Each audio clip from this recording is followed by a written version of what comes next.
this match is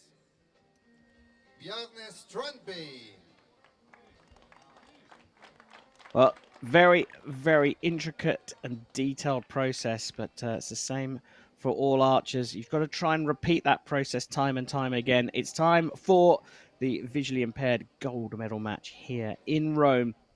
Ruben Vanhollebeke of Belgium going up against Christos Matos of Cyprus.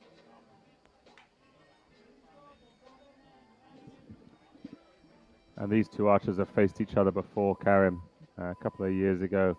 Vanhollebeke beat Matos in the final of the World Championships. Ruben hasn't lost anything in quite some time. Definitely the man to beat in this W1 category. W1 visually impaired. numero 1 per il Belgio, Ruben Vanhollebeke.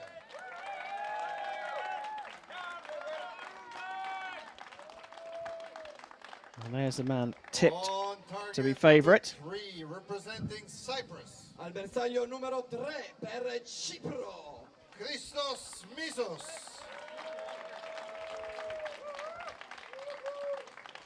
And now we can start. Well, Matos up against it a little bit, but he'll certainly be used to these very, very warm conditions. Island of Cyprus, almost due east of here by some way, nestled in the Mediterranean.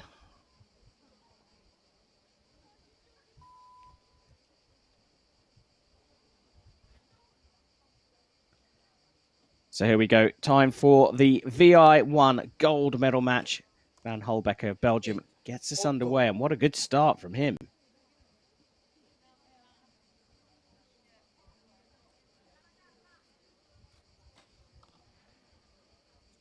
Three-liner.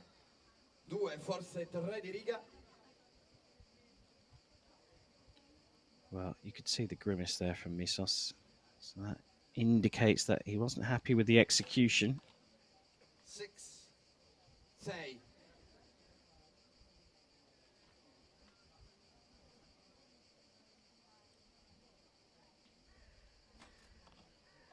7. 7.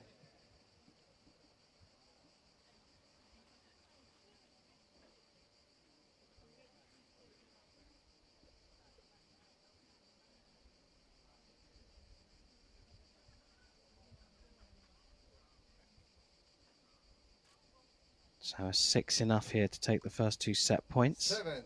7. Gets a 7, so he will go 2-0 up with the Belgian.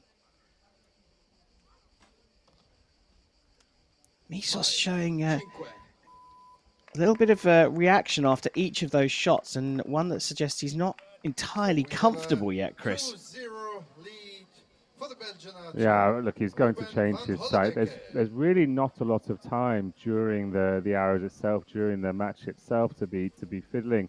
Because it's not attached to the bow, you've really got to go over to it. You see Christos using both hands to adjust the sight. So this is one of the difficulties of competing in this head-to-head match play format for these visually impaired archers.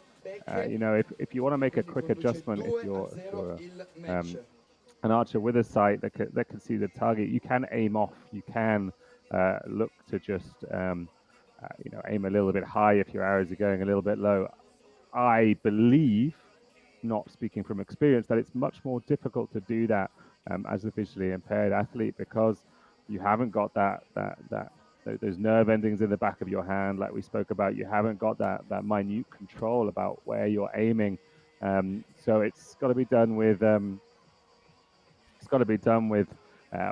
little bit of canting, a little bit of push on the bow, and that's tough to control, and also tough to manage when you're relying on someone else for your visual feedback during the match. Really fascinating internal battle for these guys. Yeah, it must really affect consistency as well if you make those changes in that first couple of arrows, getting used to the new setup that you've created for yourself. And is there an element of experience really helps out for VI athletes? I mean, sure, there's an element of experience helps out, but it's the same for every athlete. You know, we've all been in situations as archers where you're moving your sight, things just move all over the place. You have no idea what's going on. And yeah, you could say it's different because maybe I or others could see where the arrows are going, but is it any different? You've got someone telling you where the arrows are. You know what the situation is. If you can't control it, it's a tough day. Well, it's been a great start for Vanhollebeke. He's 2-0 up after the first set, so it's Christos Misos to get the second set underway. 2 3-liner. 2, forse 3 di riga.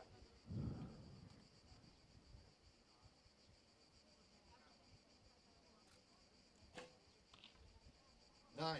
9. We saw Christos give that sight another frantic twist. That is the sign of someone who's not comfortable.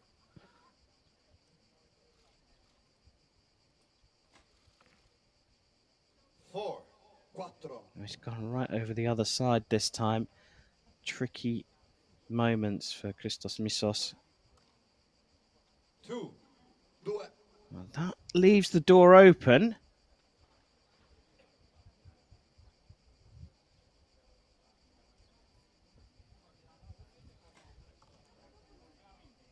6. 6.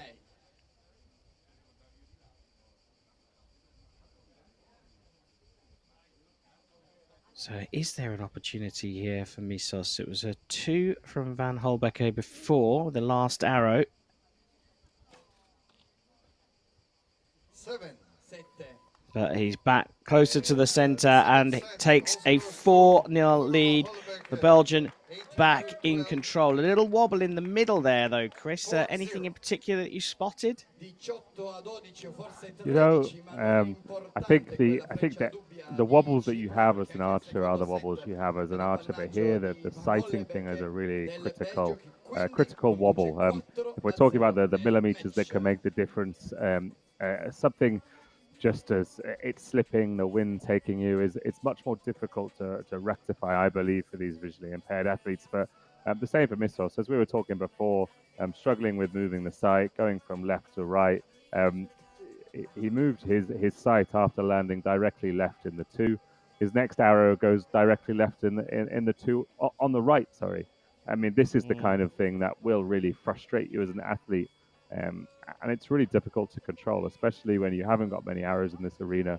You haven't got many arrows to come back into this match now, and you're facing someone who beat you for the world title a couple of years ago. Tough situation for the Cypriot.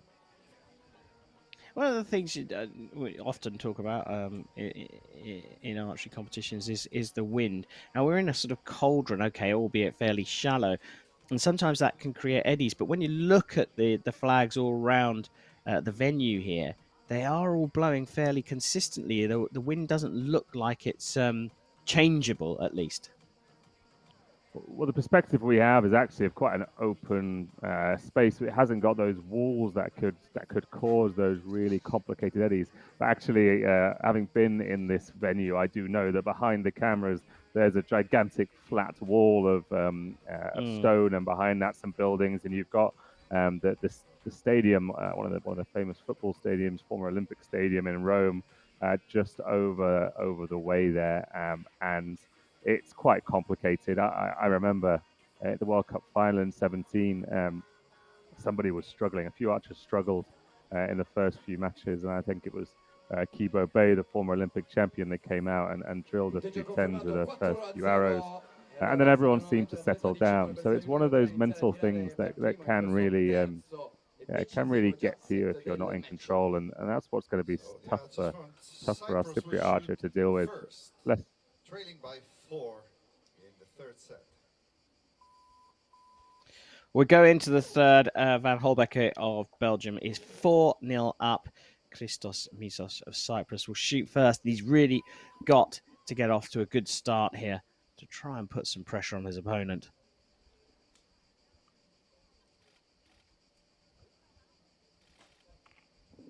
6. 6. just hasn't been able to get settled at all.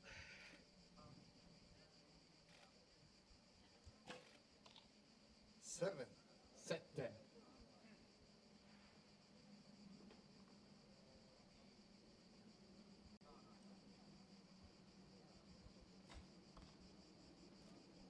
Four.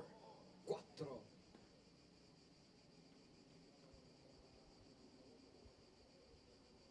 You can see it in his face. He doesn't know whether it's a bad shot. He doesn't know whether his sight's wrong. It's a tough thing to see. Seven.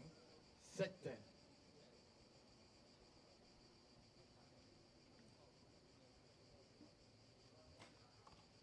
Need something big here. Six. Sei. It's back into the 6 for a 14. Sorry, I should say a 16 there for Matos. 3 to win. It's a 7. Well, there you have it. A completely dominant performance there from Ruben Vanhollebeke to take the gold medal in the VI1 category at the 2022 European Para Archery Championships here in Rome. He is going to be on top of the podium. It was a tough match for Christos Matos of Cyprus, but he can console himself with the silver medal here in Rome. Yeah, world champion in 2019, world champion in 2022, and European champion in 2022 as well. Pretty good run of results for Ruben Vanhollebeke. Definitely the man to beat in this category right now. Interesting to see how he takes it forward. We'll have another Para World Championships next year with everything delayed due to the pandemic. 3 worlds in a row would be quite an accomplishment. Look how happy he is. The result confirmed, celebrating there. He is the man to beat in this category at the moment, and he's now the European champion here. Ruben Vanhollebeke of Belgium, gold medal in the VI1 here in Rome.